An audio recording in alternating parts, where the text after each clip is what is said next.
Слова «всемирное достояние». И я понимаю, что мое сердечко снова ёкнуло. Так, да, вот тот самый пост, и вот Ну, о вот чем эти идет очаги, речь. да, все эти вышивка, это же вот, она известна, они известны же по всему миру, в принципе, да. Беда в том, что она известна всему миру, но никто не знает, что, оказывается, это делаем мы. И делали. Вот изначально как раз вот тот самый казанский шов, который стал знаменитый и показал вот эти сапожки во всем мире, остались за кадром. То есть вроде бы как в музее хранятся вот эти сапоги. Но большая беда. Во второй половине 19 века, когда практически к концу 19 века около 3 миллионов пар обуви стали изготавливать, не только для собственного пользования, но и на экспорт, потерялся тот культурный код. И сейчас во многих музеях хранятся как казахские, узбекские, среднеазиатские, даже русские сапоги. И сегодня, когда я набирала в очередной раз тему по казанским сапожкам, я нашла, что эти сапоги позиционируются как чисто славянский костюмный комплекс. Стало грустно. Беда в том, опять-таки, что об этом не знает весь мир и не знаем мы сами. Мы вроде бы знаем, что у нас есть татарские сапоги, но какие они и в чем же их особенность, мы рассказать не можем. И чем это меньше... замечательное наше наследие, которое востребовано в мире, но мы сами не знаем. Мы не можем ни рассказать, ни показать. Не показать. То есть вроде бы, да, как в общественном пространстве это есть, но в нашем общественном пространстве. То есть есть какие-то выставки в Национальном музее, есть какие-то книги. Книги очень интересные, замечательные. Но вопрос в том, что это в общественном пространстве, в интернете нигде об этом не рассказывается. А раз об этом никто не знает, значит, об этом и забудется рано или поздно. Как думаете, что для этого нужно сделать, чтобы мы гордились, чтобы мы знали, чтобы эти сапожки проходили как действительно наше наследие, которым мы горды и говорим спасибо нашим предкам? Добавить хотела. Приезжали мои родственники, которые живут в Эстонии, татары, и они были изумлены, увидев вот эти сапожки, и они с удовольствием купили несколько пар, и сейчас носят это в Эстонии, и гордятся тем, что это очень интересные, красивые сапоги. Их все спрашивают, откуда вы это купили. То есть это востребовано почему-то там, но почему-то мы сами мало практически носим это сапоги. Вот вопрос еще и в этом.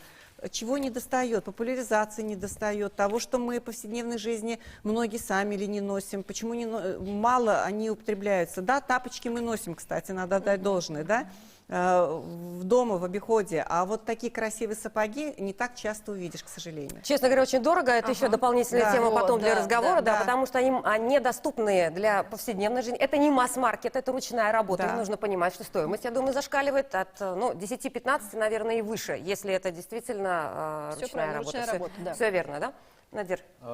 Когда я жил в Америке, я видел, что онлайн можно купить крымско-татарский лук, точно так же можно купить турецкий лук. Я думаю, что татарам нужно быть более, я бы сказал, переходить от философии обороны к философии экспансии и расширения в мире. То есть создавать свои рынки, продажу хоть таких сапогов в мире, ну и продвигать культуру. Здесь был вопрос о патентах или о чем-то другом. Я думаю, что есть некое общетюркское наследие, которое не стоит патентовать и разделять. Вот это наше, это казахское, это там якутское. Пусть оно остается таким сырым духом, скажем так, тюркским. Но в то же время каждый создает какие-то свои узоры и может создавать свой бренд, свою компанию и продавать по-своему. Я очень боюсь вот этой фразы общетюркского наследия. Это та самая глобализация, когда стираются какие-то региональные особенности. Мы можем сказать, оно так и написано в музеях. Можно сказать, практически общетюркское наследие. Кто там такие? Кто такие татары, кто такие казахи? Вроде казахи, они есть, у них свое государство. Да. И рассказать. То есть мне очень нравится переход в онлайн-пространство. То есть, да, где-то там в Америке или, не знаю, или в Мексике ты нажал кнопочку и увидел, что ты можешь купить татарский костюм, да, и красивый татарский костюм. Это во-первых. А во-вторых, мне кажется, что из каждого утюга, из каждого YouTube-канала мы должны рассказывать о себе. Если я набираю русский костюм на YouTube, мне вышло 140 лекций. Я набрал татарский костюм, у меня и десятка не наберется. Качественного, хорошего продукта, который бы знакомил как молодежь, так и пока старшее этого поколение. не будет, он не будет искать, купить татарский лук в интернете. Да, все правильно? Марина Маратовна, есть что... Нужно юридически защищать наследие? Или, в общем-то, достаточно, что мы его храним, рассказываем и, как говорим, из каждого утюга сообщаем о том, что у нас юридически защищать, но это уже область государственная, а не каждого, да, лично. Создать какую-то инициативную группу, я немного не понимаю, что вы имеете в виду под юридической защитой. Я вот хочу сказать, что все-таки век глобализации, мы все с вами видим, как люди ходят на улице одеты, да, ну вот этническое уходит, к сожалению. И востребовано оно тоже, ну, даже вот эти самые сапоги, ну, востребованы в дни каких-то этнических фестивалей, ну, там, Сабантуй, допустим, да, и, ну, я не знаю, опять-таки, и стоимость, да, в повседневной жизни согласится ли вот на уровне, ну, массовость, да, вот, культуру в массы, массовый человек, вот в массах, согласятся ли носить? Молодежь, допустим. Если представить интересные луки, возможно, дизайнерам и так далее, делать модные показы, коллекции, тогда, наверное, да. Потому что Не очень могу сложно с самому вами придумать. согласиться, потому что, опять же, привожу пример. Удивляюсь всегда той же Германии, когда в Мюнхене у них носят население, знаете, в субботу, выходные, в театры, в рестораны, дети одеты, проводят на площади мероприятия. То есть все с удовольствием носят эту одежду и гордятся этой национальной одеждой. И очень много таких магазинов, и доступны они. То есть о чем мы говорим, сегодня обсуждали. Это, на мой взгляд, должна быть, во-первых, государственная поддержка того бизнеса, который это изготавливает, чтобы это было, да, не такое дорогостоящее. И второе, это популяризация все-таки должна быть. Ну и сознание каждого, вот действительно, вот у меня есть подруга, она даже чехол, долго искала чехол на телефон именно вот с татарскими узорами. орнаментом, да. С тем, Хотя бы небольшой элемент принадлежности. да, и когда да? она это нашла его, она, да, пусть все видят, когда я езжу там на конференции, кто я и откуда.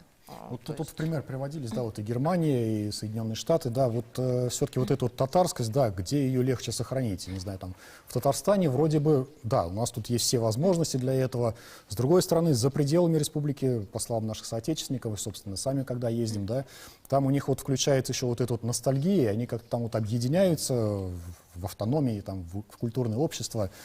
Что вот нужно для того, чтобы сохранять эту татарскость, да, там, я не знаю, именно молодежь, может быть, подтянуть? Что там Мода, зацепить? Я не да. знаю, через что? Через Музыка, игры, там, музыку, кино, что? вот, кстати, да, может быть, Эльдар что-то Через что там цеплять? Вот, Эльдар, Вот Ну, я, сапоги на честно всех говоря, наденешь, да? слушаю, да. Согласна. Мне, конечно, Климат немного везде странным разный. кажется то, что, ну, как фольклорное, оно должно быть для повседневной жизни. Очень странно ходить там целый день в тюбетейке, каждый день с утра до вечера. Я пользуюсь тюбетейкой за границей. Это расскажу один лайфхак. Когда ты одеваешь тюбетейку и идешь там по Мюнхену, буквально через 2-3 минуты зацепишь одного татарина. Опознавательный знак. Ко мне подошел финский татарин и начал со мной говорить по-татарски. Это же такая вещь. У меня есть тюбетейка, она притом не ручной работы, это тюбетейка моего отца, ей уже 30 лет. Она мне этим дорога. То есть для меня вещь дорогая еще историей, а не просто тем, что там орнамент, а еще что-то есть. Ну, хорошо. А чем еще зацепить? То, что касается сапогов женских, то женщины начали обсуждать сапоги. Нет, мы тут уже от Я не вижу в сапогов. этом Дальше никакой было- проблемы. дальше было кино, Я пошло прихожу в искусство. Камаловский театр, Кому там все сапоги, кому женщины в этих тюбетейка. сапогах. И единственное, действительно, они дорогие, и, наверное, не очень удобно каждый день ходить в сапогах. Ну, наверное, это правда. Мне кажется, В чем всё-таки еще вот эта татарскость повседневной нация, жизни? я и говорю о том, что, конечно, это наносное. Я бы сказал больше, как режиссер, такого наносного фольклорного, не знаю, татарскость это или нет, наверное, больше изнутри. Это язык, это твое отношение, это твоя любовь к тому месту, где ты родился. Ну, там, наверное, татарскость. Мы в нашем фильме использовали эти символы все, но когда все-таки я искал этот код, я считал, что надо снять так картину, когда движение головы, глаз, как он ест, как он говорит, и вдруг ты понимаешь, что это татарин. Понимаете, такие нюансы, которые нигде никак ты не увидишь. тоже какие-то А национальные то, черты что в этом движении, касается там в Америке или еще что-то, у меня вот племянница учится в Америке, и я знаю, что они там постоянно проводят сабантуй. Да, в этот день они, извиняюсь, наряжаются в татарскую одежду, но в Чикаго ходить целый день в сапогах, это как минимум странно. И мне кажется, нам, татарам, тоже, в принципе, конечно, идет эта мода одеть там национальный костюм, еще что-то. Но татары ли внутри эти люди, я не знаю. Мгм. То есть, да, Надежда. Чтобы сохранить татарскость, нужно заниматься наукой на татарском языке. Отлично. Нужно лететь в космос на татарском языке. Ну, вот вы Правительству вы собираете, Татарстана да. нужно профинансировать татарское конструкторское бюро и татарский термоядерный реактор. Мы должны стать научным центром в Да, и мире. татарский кинематограф тоже один из термоядерных реакторов.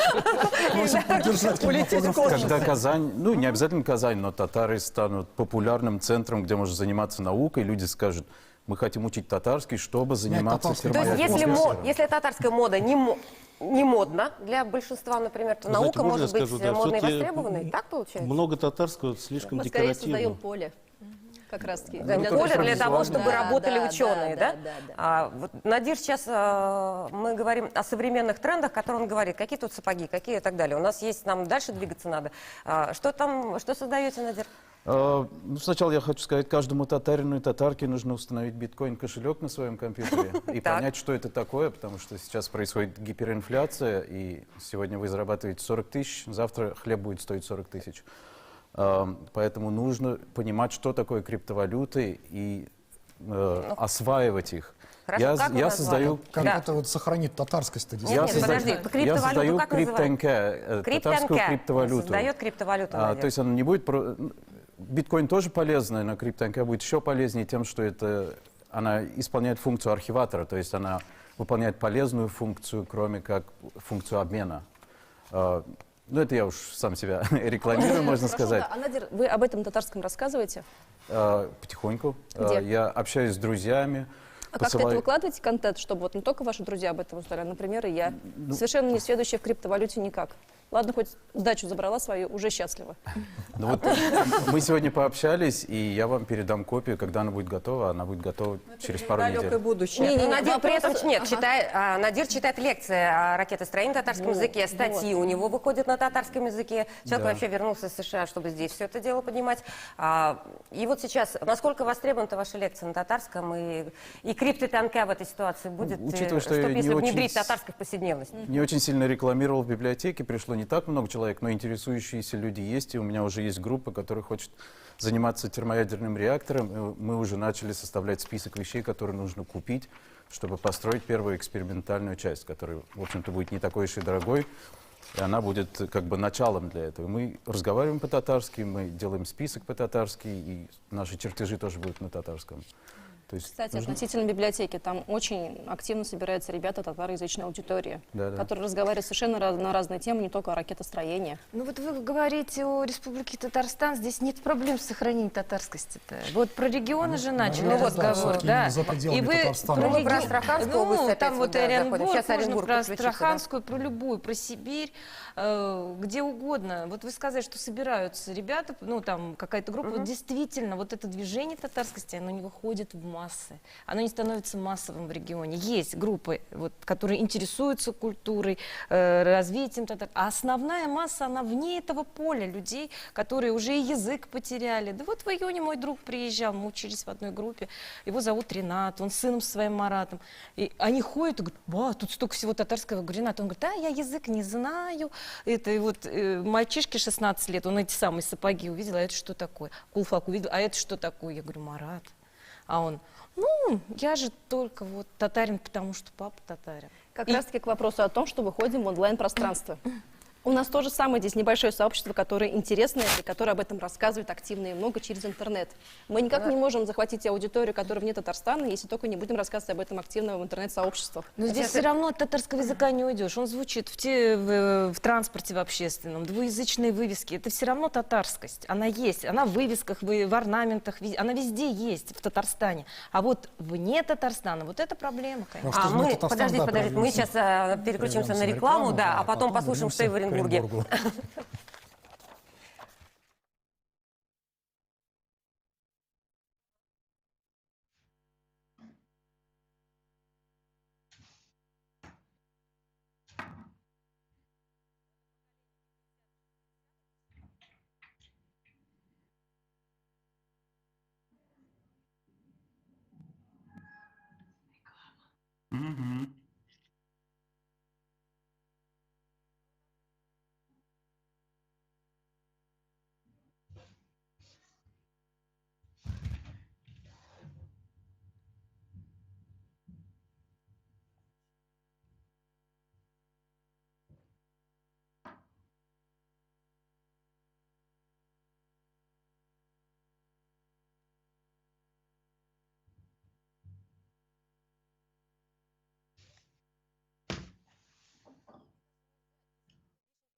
Ну, мы продолжаем ток-шоу «Точка опора» на телеканал ТНВ, Татарстан, ТНВ «Планета». На связь выходит Оренбург. Я надеюсь, выходит. Рустам Файзрахманович слышит нас? Да, как вы считаете, что сегодня необходимо, вот что такое, да, сохранить татарскость, и что сегодня вам нужно там в Оренбурге, что вот этой татарскости стало больше, и нужна ли она, или все в порядке вообще у вас там? Да. Елмаев. Очень слышать, громко. Мы вас слышим. Очень приятно вас услышать. И что я хотел подчеркнуть со своей стороны, да, татарскость нам надо сохранить, это обязательно. Нам в регионах мы приезжаем в Казань, да, нам интересно все это увидеть, как вы сказали, современные вывески, на двуязычные вывески, везде указатели, подсказки, татарская разговорная речь, но нам регионам как-то нужно развиваться в своем контексте в том плане, что мы сохраняем язык, когда имеются некоторые препятствия в этом плане. Понимаете, вот даже, к большому сожалению, мы приезжаем куда-то в районы, видим деревни, которые исконно, вот мои татарские родные деревни, к примеру, откуда я вырос, родился, и там практически разговаривают на русском. То, что сохранить татарскость, я вот здесь вот увидел, посмотрел, мне очень понравились некоторые моменты, современные тренды, и я бы хотел бы здесь добавить, а почему бы нам космонавта не отправить, татарина? Вот опять же, кино в космосе, татарское кино в космосе. Да, татарская речь в космосе. Это просто изумительно. Это здорово. Следующее, что касается нашего региона. Есть у меня слово, да? Да, надо копнуть, мы говорим, какого-нибудь космонавта и откопать там по поводу нашего татарин. региона. Здесь очень интересная работа идет. При большой поддержке Всемирного конгресса татар идет огромная работа нашей региональной автономии. У нас в области есть чудесная библиотека имени Ямашева. У нас есть единственный, кроме Татарстана и Республики Башкортостана, татарский театр имени Мирхайдара Файзи, в котором идут современные постановки на татарском языке. Классика идет с переводом на русский язык для того, чтобы даже обыватели могли из города прийти, увидеть, насладиться красотой и великолепием татарской речи, насладиться нашим культурным наследием. Кроме того, при региональной нашей автономии, возглавляем господином Давлятовым, у нас есть еще молодежное крыло, в котором мы проводим наши молодежные игры. Мы это популяризируем, в том числе открыт свой сайт, открыт некоторые блоги. Но я бы здесь хотел бы еще добавить, может быть, была бы возможность подключить, скажем так, блогеров, потому что вся молодежь, где сидит, конечно же, в телефоне. Конечно же, они там, и чтобы блогеры каким-то образом, возможно, пропагандировали нашу татарскую речь. Рустам Файзрахманович, извините, прервем. Рустам Файзрахманович, да, не договоримся. Вот что нужно регионам. Но Оренбург один из тех, Оренбургская область, где ситуация более-менее спокойная. Есть и татарский театр. Марина Маратовна сейчас вспоминает Астраханскую область в этой ситуации, где фактически все потеряно и утеряно. Да. То есть, да, Надир? Насчет 4 татар. Если помните, я говорил про сибирских, казанских, астраханских и крымских. Со времен нашей прошлой передачи я познакомился с другими 3 татарами, и мы создали Дур татар Кингашлар Берлашмаса, Союз советов 4 татар. И мы будем советовать друг другу, какие у кого проблемы, как друг другу помогать. Вы же все татары, да? Я так понимаю. И неважно, сколько вас. Вам сказать насчет поднять общественность. Татары работают по-другому. Это не там артель русская, это есть один лидер, у него есть 10 последователей. У этих 10 последователей 100 последователей и так далее. То есть вам нужно создавать пирамидальную схему, где вы лидер, и все остальные будут следовать за нам вами. нужно создавать, Надир, наверное. Нам. Нам, наверное, Нет, Надир, кто услышал проблемы, поэтому обращается. Но вместе с тем, вот сейчас Оренбург, да, гордится тем, что есть театр, где можно слышать литературный татарский язык. Мы понимаем, что язык искусства сейчас, наверное, один из тех, кто помогает, что помогает сохранить татарский. Продвигает татарское кино, да. Вот насколько продвигается, насколько востребовано? Татарское кино — это вершина айсберга. Мне кажется, нам не хватает видеоконтента. Мы очень сильно отстаем в этом вопросе. У нас нету технологий видеоконтента, да. Он очень старомодный. То есть мы, когда смотрим каналы, смотрим, как поют певцы, читают стихи, но это немножко кукольно все, понимаете. Голда Меир когда-то сказала, нация состоялась тогда, когда на родном языке заговорили бандиты, понимаете. Это вот удивительная вещь. Мы говорим о том, что там в середине. Вот где там настоящий татарский. Мы говорим о театре, мы говорим о литературе, а вот мы посередине. Я настоящий татарин, потому что я понимаю язык и очень плохо говорю. И таких очень много, понимаете. И в этом вопросе, кстати, вот по поводу Оренбурга, когда мы сняли кино, такая потребность туда ехать и показывать татарское кино, они просят, а его мало, его нет. Один фильм не может в год рождаться, понимаете? Он приехал, показался, и кино исчезло. Таких фильмов должно быть 12, 13, 20. Нужны технологии. Я вот с этой студии выехал в 93 году, и до сих пор в Татарстане вот это 400 квадратных метров, по-моему, другой студии нет. И я вот потею, хотя должен быть холодный свет, понимаете?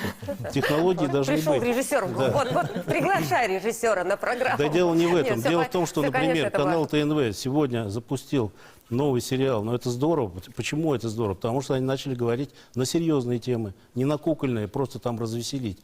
Я это вижу, поэтому без технологий никуда. Это очень сложно снимать без денег, во-первых, и без технологий. Это нужно Хорошо. понять. Смотрите, сейчас в завершении программы, там 3 минуты, хочу все-таки подвести итог. Мы сейчас вот говорим про кукольность и так далее. Мне кажется, не бывает, наверное, в деле народа, и татарского народа, каких-то мелочей, деталей и так далее. Мне кажется, и кукольность нужна, и мода нужна, и театр. Нужно все, что может сподвигнуть человека полюбить, вдохновиться, отправиться на изучение татарского языка. Вот что нам сегодня нужно, чтобы сохранить татарское?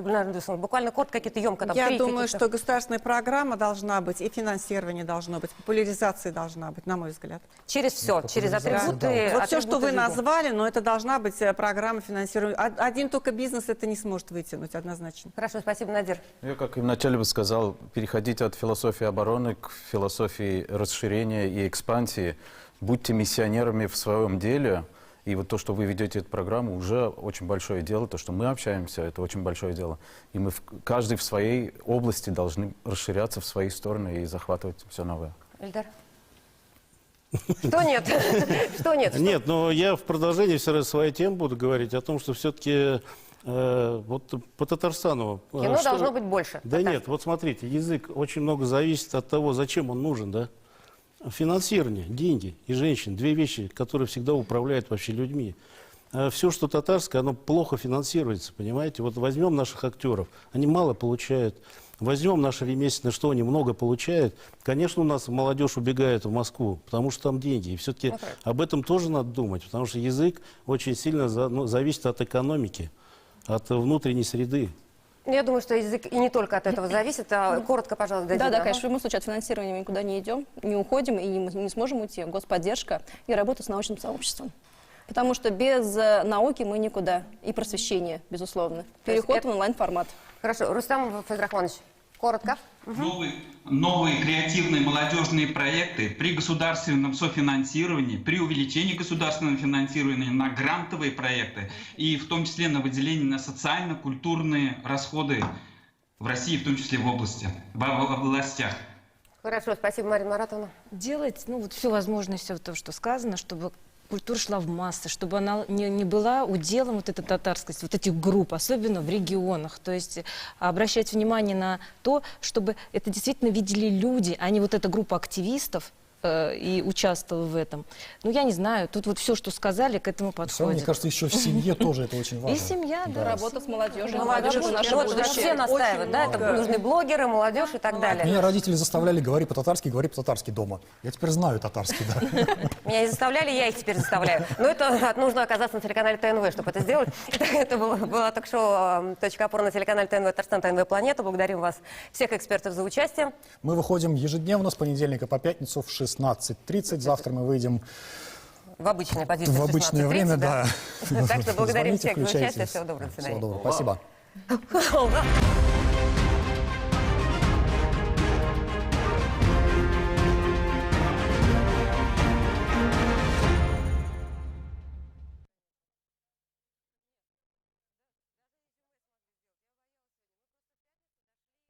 Оренбург, спасибо вам У нас в большое. пятницу был задан 2 вопроса. Да, Мы остановились. очень не успеваем всех дать. К Спустился, сожалению, стоял без аплодировал бюрократии. под конец, потому что мы просто Allah bersatan куда-то Kurşarabas. извинились.